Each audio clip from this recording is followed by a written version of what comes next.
Good morning, Eagle Nation, and thank you for joining us. Today is Friday, November 19th. I'm Parker Reynolds. And I'm Landry Long. Earlier this week, heavy rain wreaked havoc in British Columbia, Canada. Landslides from flooding destroyed the Coquihalla Highway, which is one of the most important travelways in Canada. The highway is the only connection with the rest of the country for the already isolated Vancouver. The flooding has already claimed one life and displaced hundreds of Canadians from their homes. It has also cut off all rail access to the Port of Vancouver, adding on to the goods shortage currently ravaging the supply chain across the world. The repairs have been estimated to take months to possibly years before returning to normal. Last year, due to the COVID-19 pandemic, the iconic Macy Day Thanksgiving Parade was significantly smaller in attendance and the number of floats. It was made into an on-screen event only rather than the usual beloved holiday parade. This year, one of the most anticipated holiday traditions is returning to the streets in Manhattan and is bigger and better than ever before. With over-the-top performances from celebrities such as Carrie Underwood, Andy Grammer, Kelly Rowland, and of course, Santa Claus himself. The parade will be stretching about 2.5 miles with a total of 15 larger-than-life character balloons and 28 floats. The 95th annual parade will come to life on Thanksgiving morning, starting at 9 a.m. and ending at 12 a.m. 8 weeks since her tumbling accident, senior cheerleader Michaela Noble has returned home from rehab. Balloons and signs were outside Noble's home to welcome her back on Monday. And this week, the inaugural Do It for Matt golf tournament was held at Gentle Creek Golf Course, and an auction was held selling everything from a painting Noble made in rehab to a Costa Rican vacation. All proceeds from these events will be going towards Michaela's fight. The silos that sit in downtown Prosper have been an iconic face of the town. Emily Diaz shares more about the new updates on the Prosper landmarks. The Prosper silos have been a part of Prosper's history ever since the establishment of Prosper as an official town in 1902. All according to Todd Rice, the City of Prosper's communication manager. The silos have recently been split up amongst Jerry Jones, owner of the Dallas Cowboys, Prosper, and Cotton Gin owner Michael Pettis. Jerry Jones owns the Blue Star land that is 32.48 acres and has yet to inform the media of what that land will become. The silos that were on his land have already been torn down. Prosper owns two of the smaller silos that stand directly in front of the Blue Star land, and city officials have said that they have no plans for the property and is determined to keep the silos as historical artifacts of the town. Pettis, in addition to the Cotton Gin, also owns the silos that sit directly across from the Prosper-owned silos. He has told the city that he has hopes of possibly turning those silos into a venue, but has yet to say what venue exactly. Even though Prosper is going to continue to expand, at least there's some history left behind. I'm Emily Diaz reporting for Eagle Nation News. Prosper Wrestling and Basketball have officially kicked off their seasons. Grace Escobel is in studio with your Game Time Sports Update. Thanks, Parker. Last Friday, the football team went to Marcus for their first round of the playoffs and left with a 29-22 win in overtime. The Eagles will head to Capel tonight to compete against Grand Prairie at 7. Speaking of wins over the weekend, the archery team participated in the first tournament last Saturday and took home first place with the second highest score in Prosper archery history. Also over the weekend, the swim and dive team competed in the Frisco ISD dual meet champ and took home second overall. Senior Paige Schultz left with first place in the 4x1 free relay division, and junior Morgan Frazier placed second in the backstroke race. The team is currently competing in the Texas Interscholar Swim Coaches Association's meet. The event began yesterday and will continue throughout the weekend at the Louisville ISD Westside Aquatic. Speaking of second place finishes, the girls golf team took home the title of runner-up in the Texas High Fall Classic, with junior Sydney Kincaid finishing fourth. The boys golf team teed off for the last time this season in the Argyle Fall Open and brought home first and second overall to end the season. With the end of some seasons comes the beginning of others. The girls wrestling team took place in the Arlington Invitational last Friday and left with the mats with a 5th overall.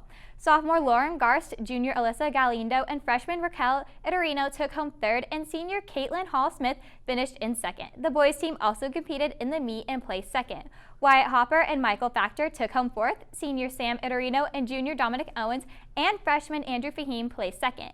Junior Joseph Richardson and junior Mason Gordon left the meets as champion. The team will also compete in the South Oak Cliff dual meet last night. The girls team will head to the Colony High School to take place in the Lady Cougar dual meet at 10 tomorrow. In basketball news, the girls team took part in the Mavs Fall Classic and left with a 2-1 record in the tournament.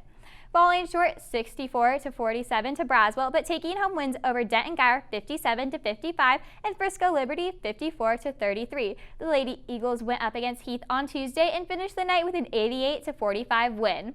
The Lady Eagles participated in the first day of the Allen Tournament yesterday. The tournament will continue throughout the weekend.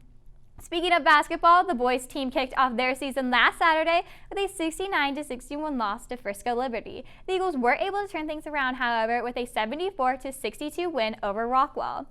The Eagles will play again tonight in Jesuit against Dallas Jesuit at 7. After this short break, I'll be back with Cade Richardson and Caden De La Garza to discuss the Eagles basketball season.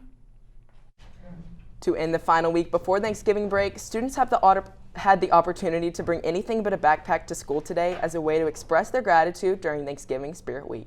Students could be seen throughout the hallway with strollers, shopping carts, toy cars, wagons, baskets, and even pants.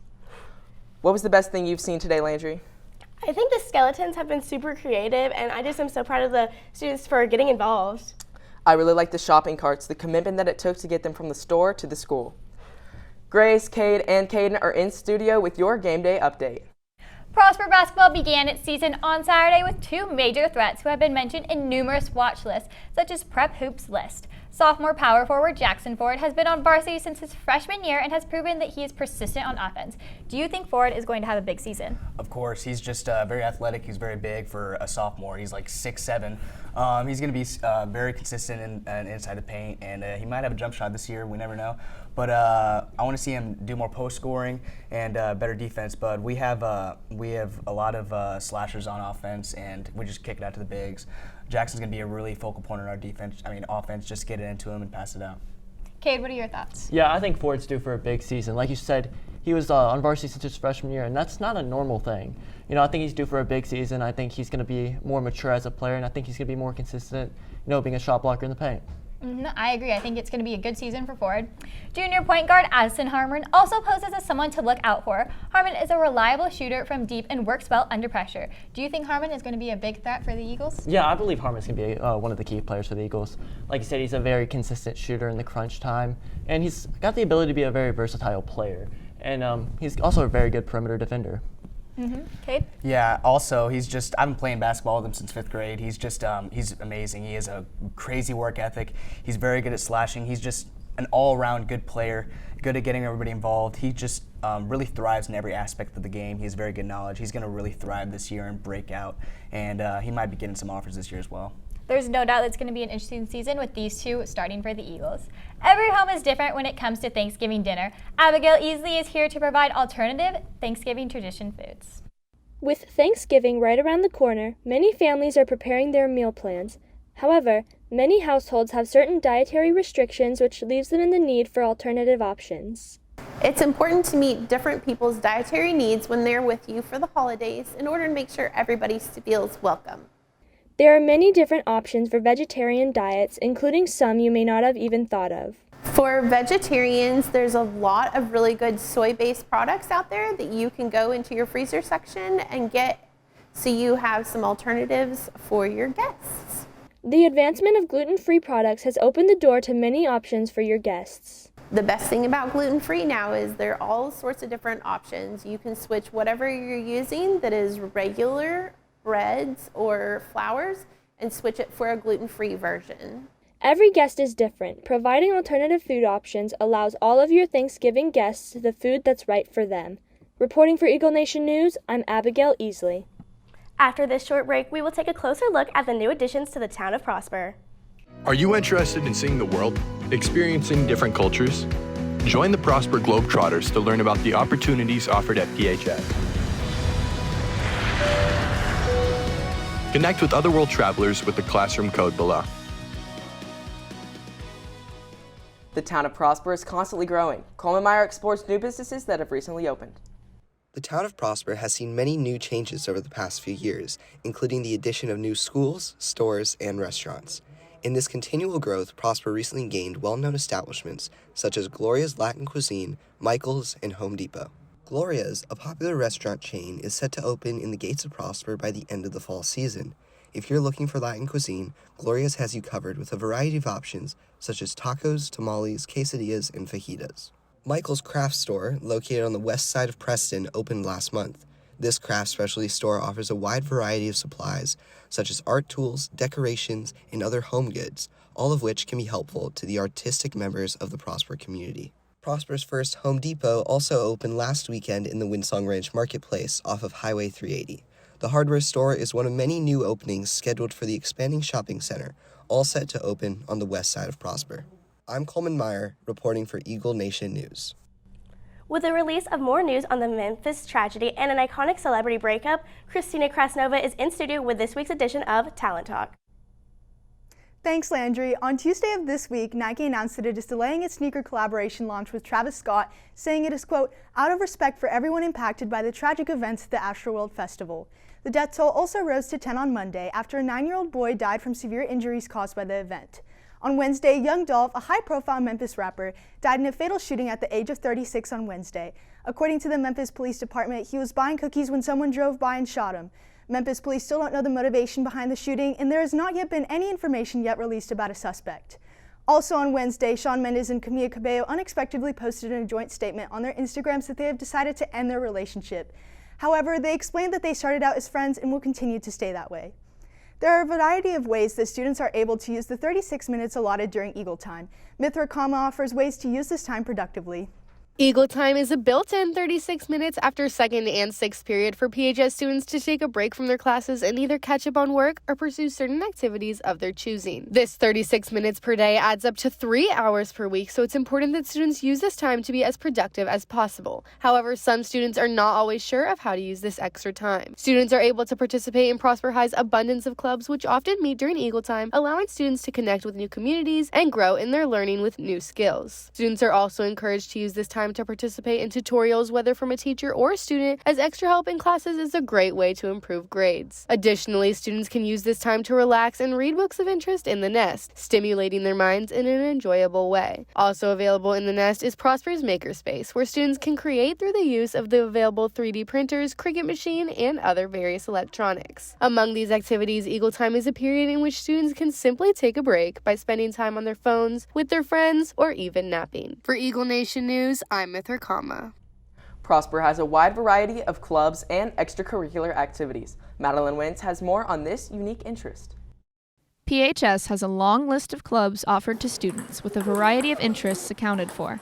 One of these groups is the Ping Pong Club, sponsored by Mr. Gomez, which allows students to practice and develop their table tennis skills by competing against their peers. After school, we just play ping pong together for about an hour and a half, and we usually just play against each other. Sometimes we'll do like practices and practice different skills. Each week on Tuesdays after school, ping pong tables are rolled into the main hallway by the auditorium.